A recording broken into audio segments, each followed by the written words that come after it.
A letter to my teacher.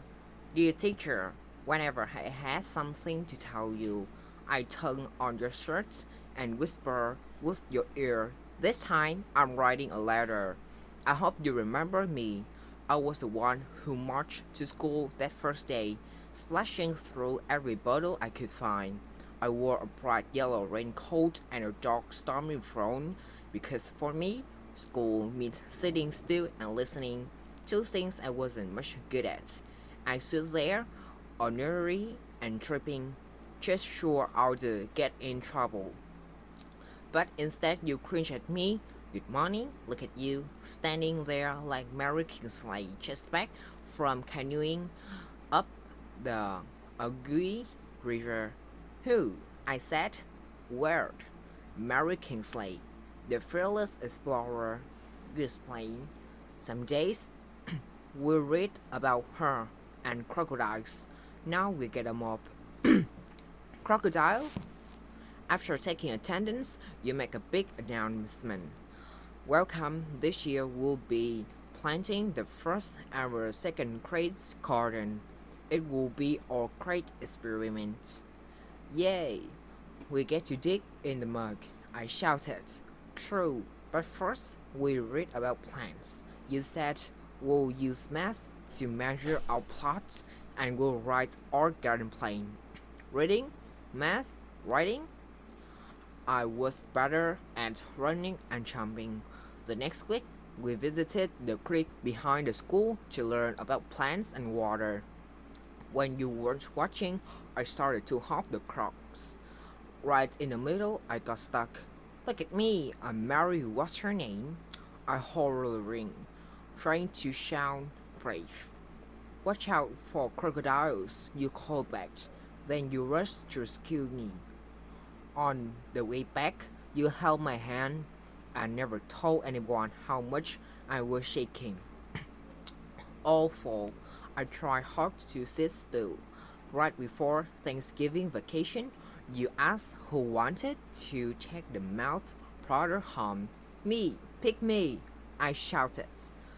But while I was busy eating turkey, my cat Lucy ate one brother.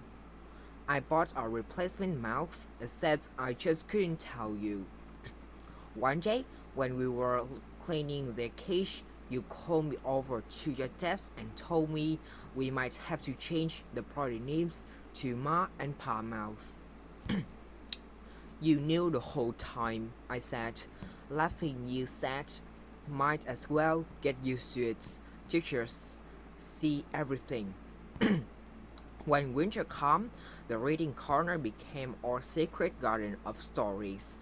On Friday afternoon, we all curled up in a heap to listen, just like our new litter of mice. I love it.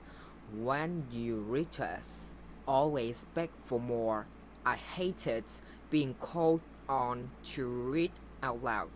I keep tripping over words.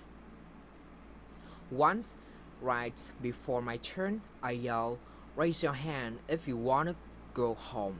Another time, I clutch my throat and croak, uh-oh, I lost my voice. Nothing for you, though. You call me to your desk and ask, when we make our garden, do you think the seed will grow right away? No, I said. Everyone knows they need time and sun and water. Well, learning to read takes time too, you said. Now I think you have a cat. I know. Lucy, the one who likes mice. I just like to read to Lucy every day. You should test it. It might keep her out of trouble. I giggle. Maybe I'll read her Puss in Boots. I practiced hard and you gave me extra help too. One day you brought me a special book. I met a real author and he autographed inches for you, you said. I looked at the cover and shouted out the word. Wow, it's about her, the explorer, Mary Kingsley. You smile. Next week you can share it with the class. In March, we explored our town. We went on a field trip to an outhouse It was full of story and secret stairways. When I slipped away to look for hidden treasure in Ruth's cellar, you and the whole class had to track down the old stone steps to find me. I think even you lost your patience that time. Exasperating was the word you used. I remember because that night my mom helped me to look it up in the dictionary. The day you brought in seed for us to choose, I tongue out your shirt. Can we plant that kind? The packet says early spring. We can have bright red radishes in just a few weeks. Good reading and great idea, you said. Thanks to the math games we play, measuring our garden patch was easy. At last, we turned over our soil and were ready to plant. I was rushing through chef and read out the instruction all by myself. All spring, we needed watering and kept garden journal too. On the Friday before summer vacation, we wrote out invitation to every class to come enjoy the salad we grown ourselves. Splendid spinach, said the principal. It's because of the worms, I explained. I didn't know how to say thank you, so on the last day, I gave you a present, a memory quilt. I measured squared on paper and made a story of our year in each one.